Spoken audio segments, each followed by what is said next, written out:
rolling tumors to roaring lampooners, the Tigers on a Roll show starts in 3, 2, 1. All right, welcome back to Tigers on a Roll.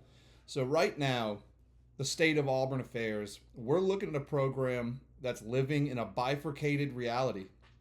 It's like standing at the crossroads where one path is frustratingly familiar and the other is new, risky, not well known, but full of anticipation. On one hand, you've got the football team mired in familiar midseason crisis for the last couple of years. But here's the critical point. If you're looking for reasons to cheer, if you need the winning feeling, you absolutely do not have to look exclusively at the gridiron.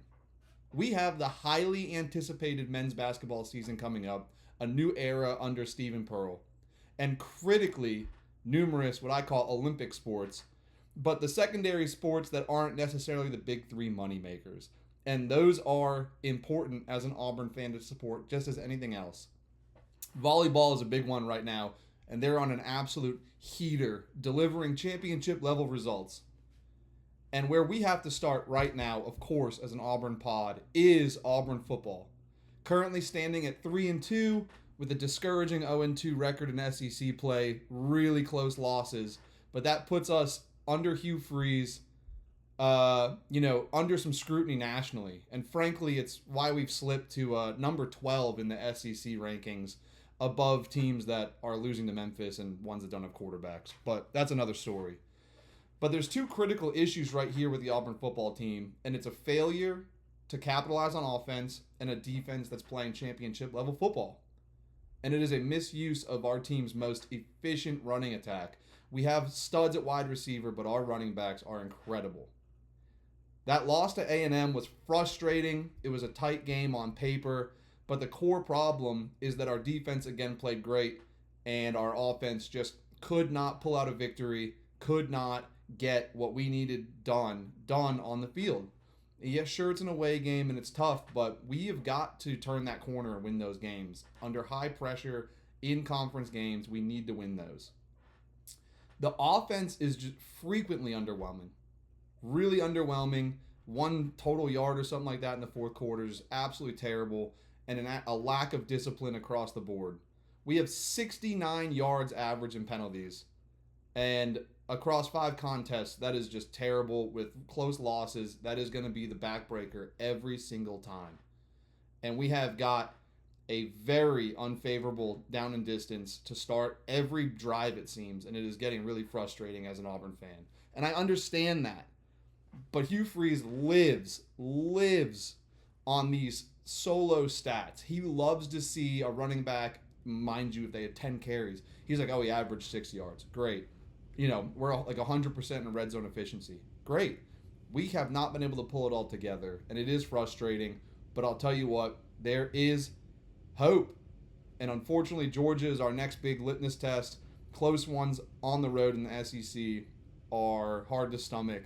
But one of the silver linings is that if he can turn it around in this bye week, we do have the opportunity to still live up to expectations and potentially go into a recruiting season, the end of the recruiting season, capture all the guys that we want and put a better product, fingers crossed, hopefully put a better product on the field end of this season and all of next season. That would be ideal. But with A&M behind us, the immediate focus shifts to this Georgia game. And then obviously a Missouri team that's playing really well. We cannot keep up with these penalties. Our red zone efficiency, while it's high, we don't have a lot of visits, and we do not have a lot of visits to the red zone in these SEC games. And we cannot afford to drop any further down the standings because we all thought that we were going to be highly competitive, and we need to maintain that and live up to that expectation. But here's the good news, Tigers fans. You can turn your attention away from the frustration that is the football team. Because in sharp contrast to that, Auburn's Olympic sports, the fall sports, winter sports, the not the big three, not the big money makers, but they are delivering exceptional performances.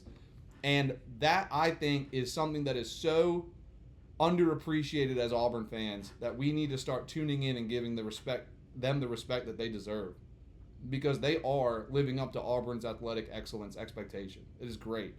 Volleyball, for example, on fire. 11-2 overall record, perfect 2-0 in SEC play, and a 5-game win streak. They're dominant at home.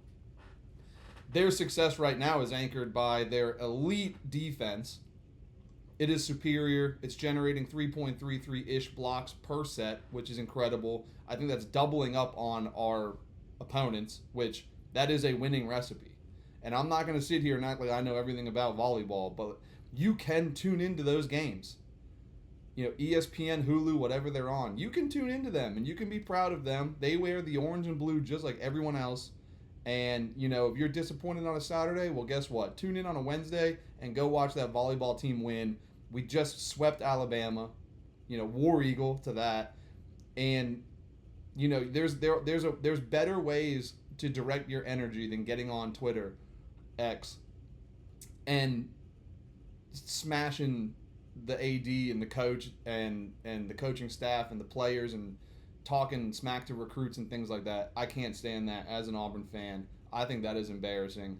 I'm not saying that we need to blindly follow the leadership of people that we're disappointed in right now, but what you can do is you can divert that energy into supporting our successful fall and winter sports that are coming up, and that is a positive use of your energy as an Auburn fan. Do not end up being Roll Tide Willie on videos getting made fun of across the internet because you're over here falling down hills and throwing stuff off your front porch. Don't do that. You know, redirect that energy, something positive, and start supporting the teams that are underappreciated and who are outperforming their expectations year over year at this point. But the volleyball team is a legitimate contender for the SEC. Lauren Dreves, I believe her name is pronounced, SEC Player of the Week. She's going to get plenty more of those. She's delivering at elite level, helping the team across the board deliver at an elite level. Last night, again, a game that you could tune into, the soccer team won at home. They are off to a great start this season. I think they're 5-3-3, and they are up. They're rising in the ranks of the SEC standing. They're going to be competitive. Their championship tournament's in November, so they've still got some time, and I think that we are going to see plenty more wins with that women's soccer program, who, by the way, you know, we don't have a men's soccer team. So, you know, the women's soccer team, they've got great facilities. They've got an accessible stadium. The games, I believe, are still free, and they have put on a show the last few years, and I could not be more proud of what they're doing on the field as an Auburn fan, and they deserve a packed out stadium every time they play at home. And if they keep bringing in these wins, you know, I'm not saying that you go and you tune out Saturday afternoons to go watch these other sports exclusively, but you need to incorporate them in your Auburn fandom, because our happiness should not rely on the 12 minimum games that we play in the fall, but we have a calendar year of incredible sports teams, individual players, and teams across the board at Auburn that this athletic department has been investing in very heavily, and they're bringing in the players that we need. And you know what? All they need is your support. So go to the games if you're local, and tune in to the games whenever they're streamed, because you know that helps the program and the school and the national brand that we have more than anything else. The women's soccer team right now above LSU, above Missouri, so we're currently the best Tigers. You love to see that. And they'll like I said, they'll rise in the SEC standings because they're going to continue to bring home wins. They are battling for a favorable seed in that SEC tournament in November, and that's going to be huge. And be along for the ride early if that is if that's something that you can make happen. If they're in the afternoon, there's no excuse. It's the same thing with basketball. They were also a program mired historically.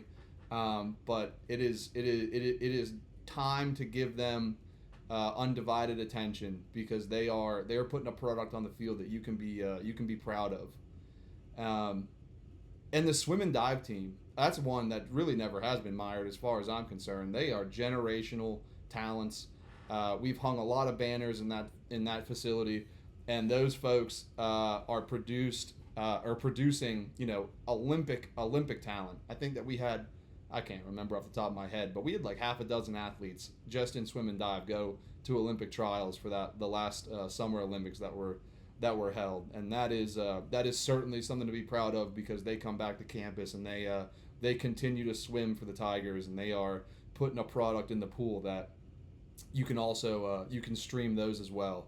Now those don't have color commentary like some other sports do, but you can watch the matches on a rotating set of cameras on their live stream, and it's pretty high quality, and they have the leaderboards up in the background. And it's nice to it's nice to tune in and check and see if those Tigers are on top of those leaderboards, because if you're going to be frustrated about football year round, it's time, it's due time for you to start putting some respect on some of these other sports that are a little less attended, and pay some attention to them and see if that can't help their brand positively. Actually, speaking of swim and dive, I think today, if you're watching this on October 3rd, this is their intra-squad match. So you can go see all of these returning athletes that were in the Olympics or potential Olympians in the future swim starting today, and their season kicks off, and you can watch their matches. They go to regional and these collegiate invitationals, I think is what they're called, and you can go watch them, and you can go watch the Tigers compete in something that you may not be familiar with, but you might fall in love with, because they're a historically good program. The Auburn University and Auburn fans have been very proud of them, but don't wait 4 years for a Summer Olympics to come around to be proud of them. Go tune in, support them, and see if that can't bring you some happiness in light of some of this frustration, especially on a bye week. I think it's perfect. It's perfect timing for a lot of these sports to be airing their competition, so that you can have some healthy attention to Auburn sports.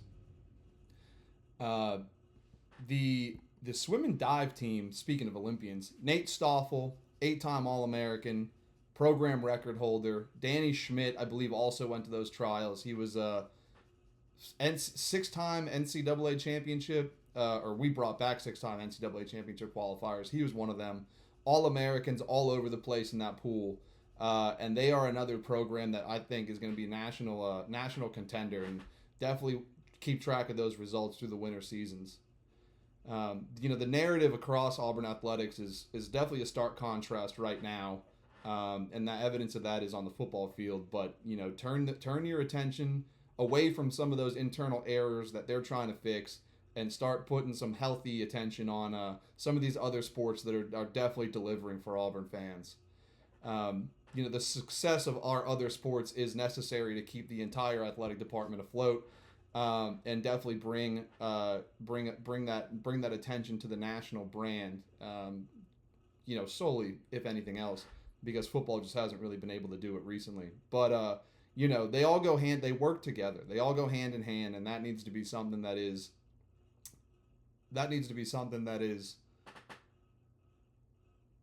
commended. And that's definitely something that I think that we can take into the winter season, towards the end of football season, and start getting some positive attention going on.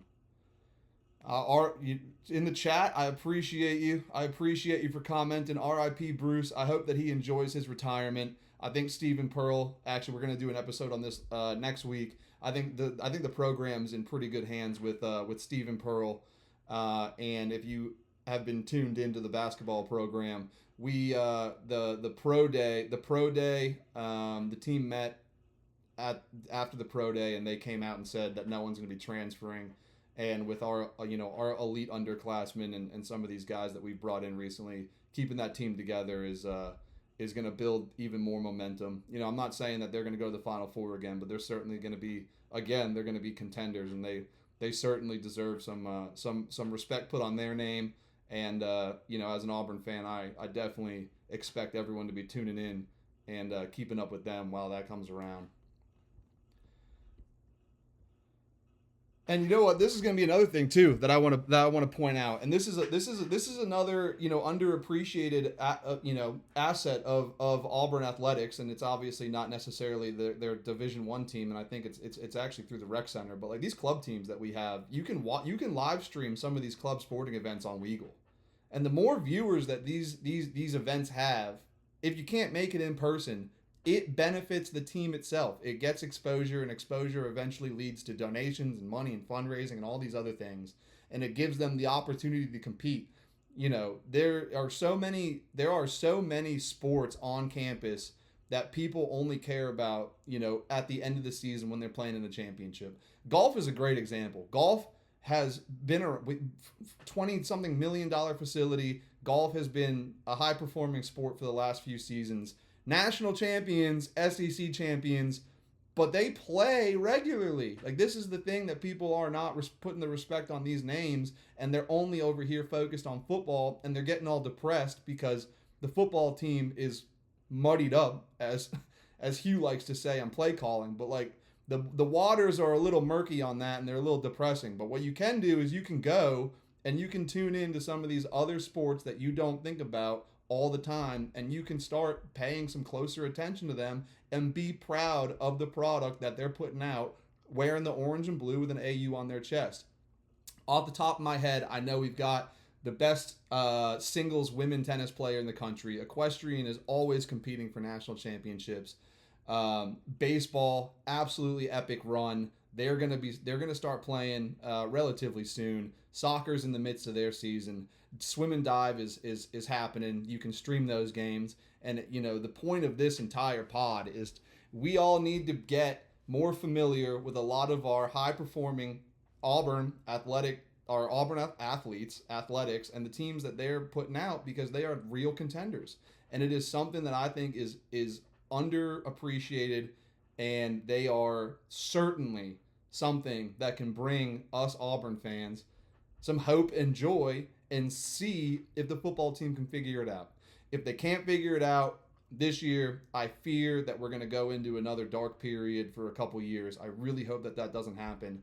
But if it does, in the meantime, you have a lot to be proud of at Auburn University, and there are other things that this university develops across campus, including the academics, of course, which we were just ranked like top 25 public university in the country or something like that. They develop these things that you can put into your identity. If you're wearing an Auburn hat out, and it is the talk doesn't have to revolve just around football. Your identity can be, which a lot of alum are, which is why I'm so proud of Auburn. Your identity encompasses the entire the entire spectrum of Auburn sports, good or bad. There are so many of them, and a lot of them right now are good, and I think it certainly outweighs the bad. And while the football team searches for its identity, you have multiple legitimate reasons to be intensely proud of Auburn athletics and follow these incredible teams. I wanted to make sure that our first pod was some sunshine pumping and brought some happiness, and maybe could help redivert your attention to some of these sports that you might not have known were going on just yet. But we'll run with some deeper football analysis and some deeper basketball analysis with next week's pods. And this weekend is our bye week, so we are not going to have a live watch party or anything like that on the stream. But as you can tell, we are just kicking off our online presence, and I am proud of the progress that we've made recently. And we're going to tap in to everything. We're not just going to sit here and dwell on football. So, until next time, folks, War Eagle, and stay on a roll.